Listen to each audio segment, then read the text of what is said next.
History का topic चल रहे थे बेटे। क्वेश्चन नंबर 13, ये 4 मार्क्स का क्वेश्चन है। ये भी महात्मा बुद्ध के जीवन तथा उसकी विशेषताओं का वर्णन करो। तो महात्मा बुद्ध का बचपन का नाम था सिद्धांत। उनका जन्म 563 ईस्वी पूर्व लुम्बी गांव में हुआ था।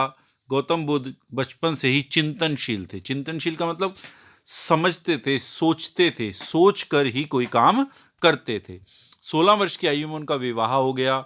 गौतम बुद्ध के मन में वैराग्य भावना को बलवलित करने के लिए उनके जीवन संबंधी 4 दृश्य बहुत ही महत्वपूर्ण भूमिका निभाई।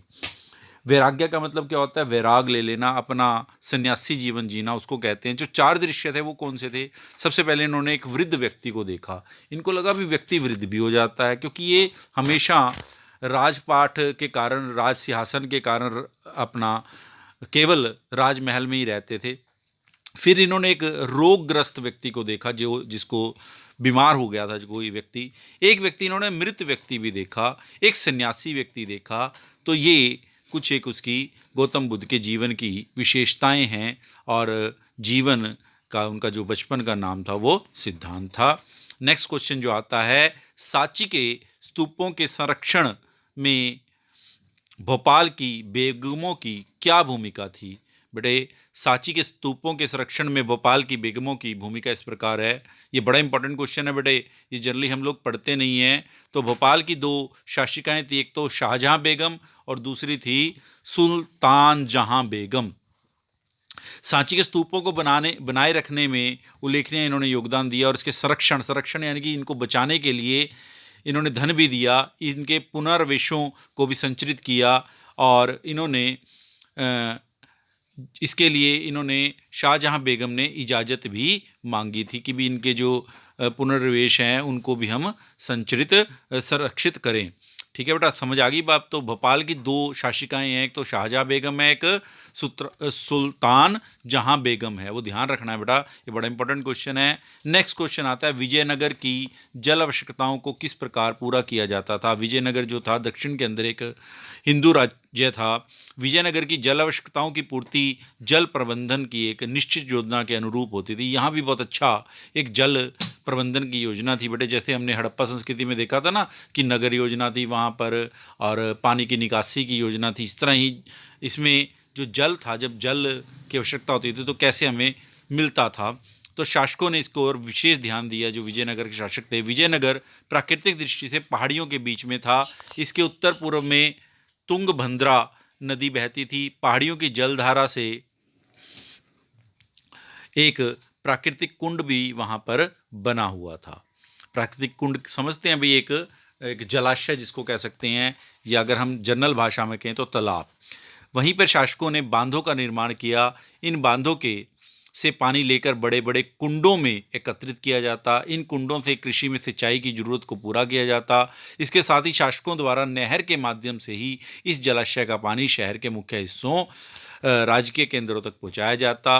अवशेषों के आधार पर कहा जाता है कि तुंगभद्रा नदी पर बांध बनाकर हरिया नहर का निर्माण किया गया था। इस प्रकार विजयनगर में पानी की आवश्यकता को पूरा किया जाता था। तो उस समय की साइंस भी देखो कितनी तरक्की पे थी कि तब भी बांध बनाए जाते थे बेटे। उसके बाद आ गया, विजयनगर साम्राज्य के नायक तथा अमर नायक की भूमिका का वर्णन करो। विजयनगर में शक्तियों का प्रयोग सेना प्रमुख करते थे, जो सामान्यतः किले पर नियंत्रण रखते थे तथा इनके अपने सशस्त्र समर्थक भी होते थे। ये सेना प्रमुख आमतौर पर एक स्थान से दूसरे स्थान पर भ्रमणशील रहते थे, यानी कि एक स्थान पर दूसरे स्थान पर जाया करते थे। इन सेना प्रमुखों को हम नायक कहते थे बेटा। नायक और महानायकों का पूछा ना उसने, ये अक्सर विरोध कर देते थे, जिसे सैनिक कार्यवाही द्वारा दबाया जाता था। अमरनायक प्रणाली विजयनगर साम्राज्य की एक प्रमुख राजनीतिक खोज थी। ये अमरनायक एक प्रकार के सैनिक कमांडर होते थे। प्रशासन के द्वारा इन्हें राज्य का विशेष क्षेत्र दिया जाता था।